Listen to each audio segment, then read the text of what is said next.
Hi guys, this is Wences from Below the Radar Above the System, and today we're going to talk about how to deal with an INFP if you're an INFJ. I hope you already watched the video on how to be whole as an INFJ, because there are two sides to each coin. On the one hand, in these videos we're going to talk about how to understand those specific types and how to deal with them, how to help them, and how to avoid confrontations that don't amount to anything, or that just make both of you unhappy. But at the same time, you have to consider that you have to work on being a whole on yourself, and to have certain things you want in life, and you want how people act around you, so others can adapt to you as well. We have this thing that we always want to adapt to others because we can understand them and take their state into ours. Which is okay, and it's good, and it helps us a lot. But at the same time, it's important to develop yourself, be whole, so that way you don't have to adapt that much, because there are always limits to this, and others can adapt to you as well, which is also interesting for them, and it's not something that is too much to ask for. So the first one I'm going to talk to you about is INFP versus INFJ, or pretty much how to deal with an INFP if you're an INFJ. There are a couple of differences I want to talk to you about. The one thing being that they're Constructivist and we're Emotivist. This is specifically in the INFP world, that they want to find like a feeling that they feel at home with, that they're comfortable with, and they want to stick to that. They always want to recreate that feeling, and for us we want to evoke those emotions in them. But we have to be careful, because we tend to not show everything of us and be really accommodating to them, because we feel how sensitive INFPs are, and they are very sensitive. So at some point you might just snap or enable their self-pity. Don't do that. Like, mainly try to show them limits where they just go too far, and this goes in both directions. Like, you have to take under consideration if they feel bad about something and it hurts them, if somebody has a problem with them. Don't encourage them, don't enable them too much. They need like somebody to tell them that it's not that, it's also, it could be something else. They shouldn't take it personal. And we tend to really want to accommodate them and help them, because they can evoke so many emotions in us as well, just by watching how they react. So it's important that you kind of like keep a distance with them, not to a point where you don't have anything to do with them, but I mean, just be aware that they need to be their own person, and that you need to have your own interests and what you feel right, and it's not gonna affect them. Let's say if they show you a movie, or they show you something they really like, and then you say, no, I don't like this, I like something else. It's not gonna hurt their feelings. They're not gonna think that they don't know that there's something wrong with their perception, because to them their perception is reality. Everything they take in through their feelings is really how it is, and you're not gonna hurt their feelings. This is what I thought I couldn't really state my opinion, say, oh, I like this one, I don't like this one, because I thought they're gonna feel bad about their choice, which is something we do, not them. INFPs don't have that. They mainly know what they like, and if you don't like it, then that's because you have a different taste, and not because their taste is bad. So their hidden agenda is to be healthy and to be secure, and you can I also talked about this in the video of being whole, becoming whole as an INFJ. The third function, it's always something we can create with not just us, just people in general. And for the INFP, it's SI, and there's a lack of it. There's a lack of feeling secure, because they're so living in their emotions, and that's so the truth to them. So they want to create something that will protect them from future events which are triggered by their emotional reactions, or how they decide to do that.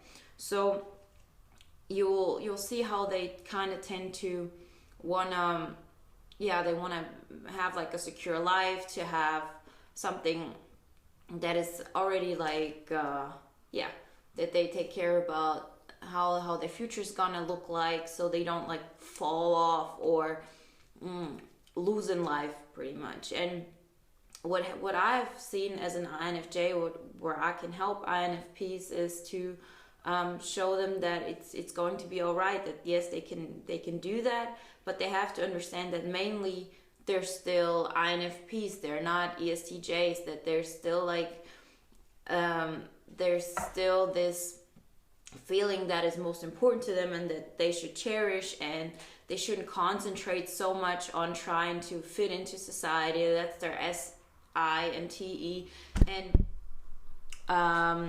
they do it in a different way than we do. If you see it, for me, it's like I want people to like me. I want people to think I'm a good person, or that I can accomplish things. For the INFP, I've seen that there's this hidden agenda, that they think they have to be productive, that they have to create something in society which is beneficial. And they need the freedom that once they feel like really secure, they have some kind of feeling that everything is going to be right. Somehow they can really concentrate on who they really are, and which is also artistic, meaning they can be creative and wear either like crazy clothes, or create some kind of art, or live in their dream world.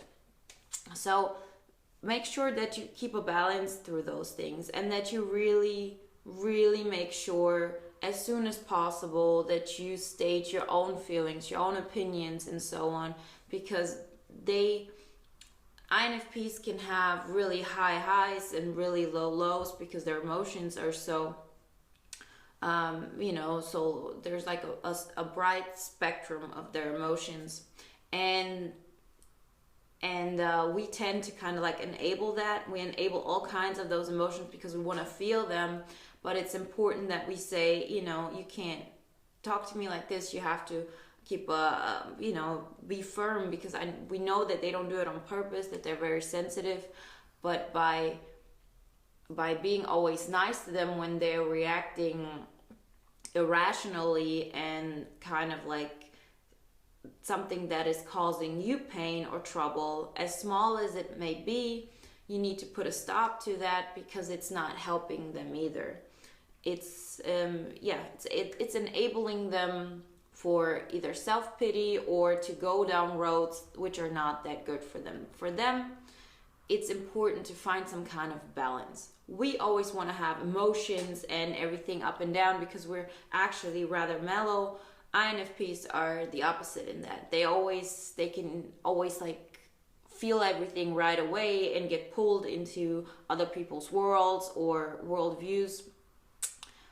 So they need to kind of like have a balance, and you can create that balance by being firm, by stating your opinions, by stating what you think is right, and it will help them also be balanced, and they'll feel better about it.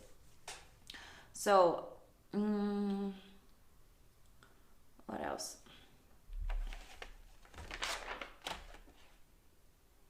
Yeah, we're called quasi-identical in Socionic, which means that we kind of have similar, we live in the same sphere, as in emotions and in imagination and intuition, but it's not like you can really live in their world. You can't really feel everything, because they have all the functions opposite of you. But it does help you to be around somebody who has some kind of positive emotions in the INFP sphere, because subconsciously it does, their state transmits to you, and it's the other way around. So if you want to have a positive relationship with an INFP, it's important that you work on your own happiness and on your own goals, and to doing things that really make you happy, and be an example for them, because they can't do everything you do, because as I said, they have a different a different different functions, but you're, especially between INFP and INFJs, the state transmits very strongly. So make sure that if you want to have a good relationship, work on yourself and try to make yourself happy instead of making them happy. And I mean, of course, without like really compromising their happiness altogether, but mainly like try to focus on yourself, and you'll see how that will positively reflect on them, and they will adapt to that. So yeah, with INFPs, it's also, they take things very personally. It's much more than us, I would say, and it's not so much sensitivity in general, because we all, I would say all NFs, ENFP, ENFJ, INFP, INFJ, we're all very sensitive, but with them, it's everybody they talk to is in their world. Everybody they like kind of have contact with is part of their emotional sphere or they can either like completely cut them out, or it really affects them. So they kind of like, if they're not in a good personal strong state where they feel secure about themselves and they can really like put emotions out, other people's emotions affect them to such a degree that they tend to like really completely avoid people, and it's important that they need a little push to meet like new people and friendly people. And this is also, also good for you, but also good for them, as in surround them, everything they surround themselves with, it has a strong effect on them. And so it is important that that you push them to go out and to meet people and to not stay in their shell. You want to help them, that's how you do it. Okay, this is it for INFJ, dealing with INFPs. If you have specific questions to this, hit me up, write me below comments.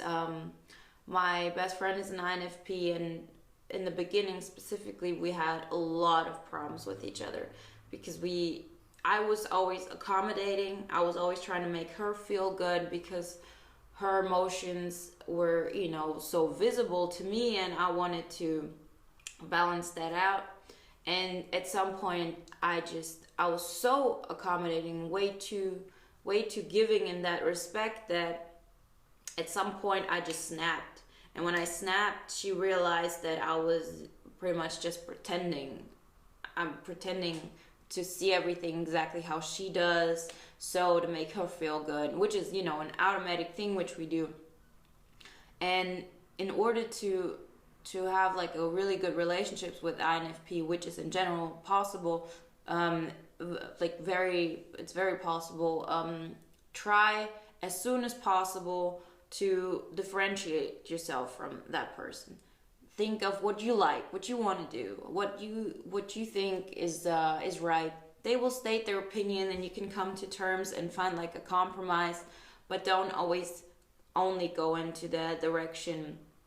And try to keep that in mind, because I know this is something we're not that really aware of. It happens automatically, but once you think about it and you kind of like help them adapt to you rather than you completely adapting to them, it is beneficial to them if you're working on having a positive mindset.